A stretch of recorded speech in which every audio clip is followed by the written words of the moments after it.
अगर आप assistant professor की तैयारी कर रहे हैं और परमानेंट जॉब चाहते हैं दिल्ली में, तो आप इसके लिए अप्लाई कर सकते हैं। ये जो वैकेंसी निकली है, असिस्टेंट प्रोफेसर की वैकेंसी निकली है। अगर हम सीट की बात करें या टोटल वैकेंसीज़ की बात करें डिपार्टमेंट वाइज, तो बॉटनी में 9 वैकेंसी आई हैं, केमिस्ट्री में 11 वैकेंसी आई हैं, कॉमर्स में आपकी 4 वैकेंसी रहेंगी, कंप्यूटर साइंस में आपकी 10 वैकेंसी हैं, इकोनॉमिक्स में 11 वैकेंसी हैं, इंग्लिश में 14 वैकेंसी हैं, जर्नलिज्म में आपकी 8 वैकेंसी हैं, एनवायरनमेंट साइंस में 3 वैकेंसी हैं, जियोग्राफी में 13 वैकेंसी हैं, हिंदी में 12 वैकेंसी हैं, हिस्ट्री में 9 वैकेंसी है, मैथमेटिक्स में 11 वैकेंसी हैं। इसी तरह से म्यूजिक में 1 वैकेंसी है, फिजिक्स में 7 वैकेंसी है, और पॉलिटिकल साइंस में 6 वैकेंसी है, संस्कृत में 6 वैकेंसी है, और जूलॉजी में आपकी 7 वैकेंसी है। अब बात करें हम इन वैकेंसी के अलावा, इसकी जो आपकी एडवर्टीजमेंट आया है, इसके लिए आपका लेवल 10 का इन्होंने आपको सैलरी देंगे ये इसमें, ठीक है जी। और जो फॉर्म इनको रिसीव करना है विद इन 2 वीक, जब ये एडवर्टीजमेंट आया, या 26 तारीख आपका लास्ट डेट इसकी, 26 दिसंबर से पहले आपको अप्लाई करके भेजना है।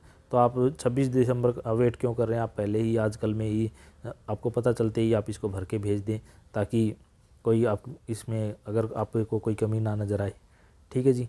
जितना लेट करोगे उतना लेट होगा। इसमें अब क्वालिफ़िकेशन की बात करें तो इन्होंने क्वालिफ़िकेशन वही रहेगी, आपके पास क्या होना चाहिए, मास्टर डिग्री होनी चाहिए 55% मार्क्स के साथ। उसके अलावा आपके पास नेट या जेआरएफ होना हो, या फिर आपके पास पीएचडी हो among top 500 world ranking university, तो आप इसमें अप्लाई कर सकते हैं।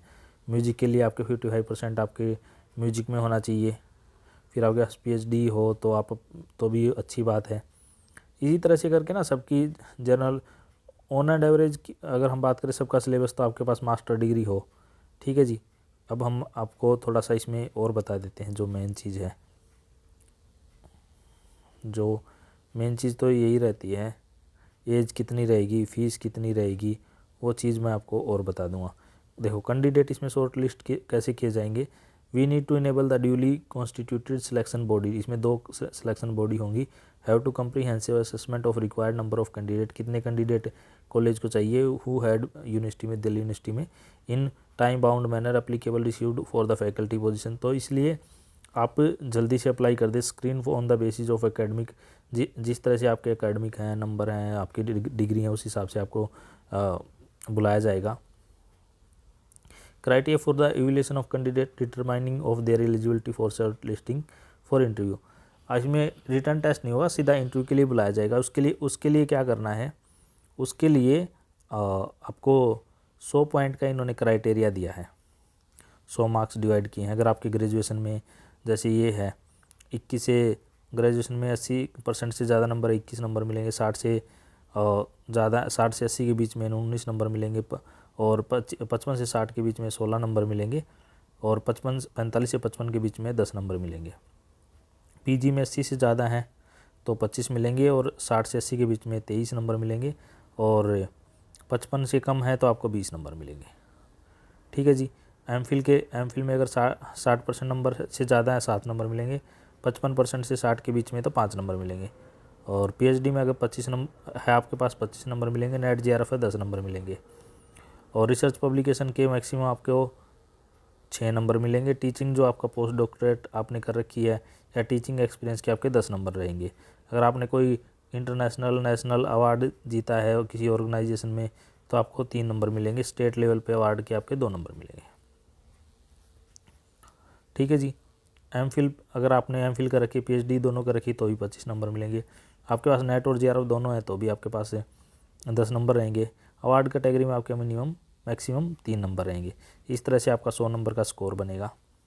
फिर जो कमेटी होगी ना, स्क्रीनिंग जो कमेटी है, उसमें कौन कौन बैठेगा, उसमें प्रिंसिपल रहेंगे, चेयरपर्सन, 2 रिलेवेंट टीचर रहेंगे नॉमिनेटेड बाय प्रिंसिपल, उनको नॉमिनेट करेगा सब्जेक्ट से रिलेटेड।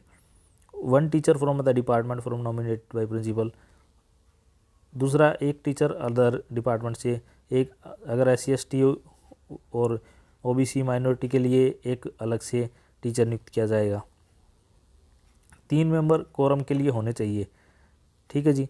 सिलेक्शन का क्राइटेरिया ये है, अगर एज पर दिल्ली यूनिवर्सिटी, अगर डिपार्टमेंट में पोस्ट निकली है दिल्ली यूनिवर्सिटी के तो 65 नंबर मिनिमम है, अगर कॉलेज में निकली है तो 50 नंबर मिनिमम है स्टूडेंट को शॉर्ट लिस्ट करने के लिए। अगर आप SC/ST में आते हैं तो आपको 5 नंबर की रिलैक्सेशन दी जाएगी। ठीक है जी।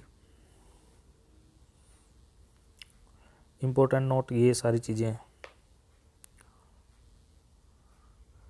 ये फ्रीक्वेंटली आस्क्ड क्वेश्चन दे दिए। इसमें फ़ीस आपको 500 रुपये रहेगी।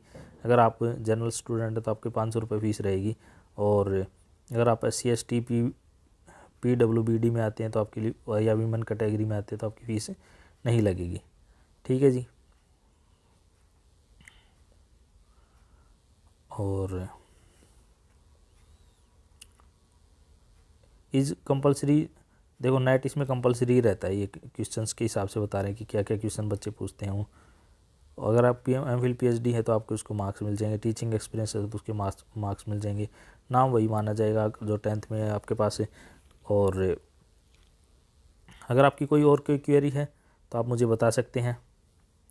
ये जो आपकी वैकेंसी है जिसकी हम बात कर रहे हैं इस वीडियो में, ये वैकेंसी आई है आपकी दिल्ली यूनिवर्सिटी के अंदर, जो कालंदी कॉलेज है उसमें आई है।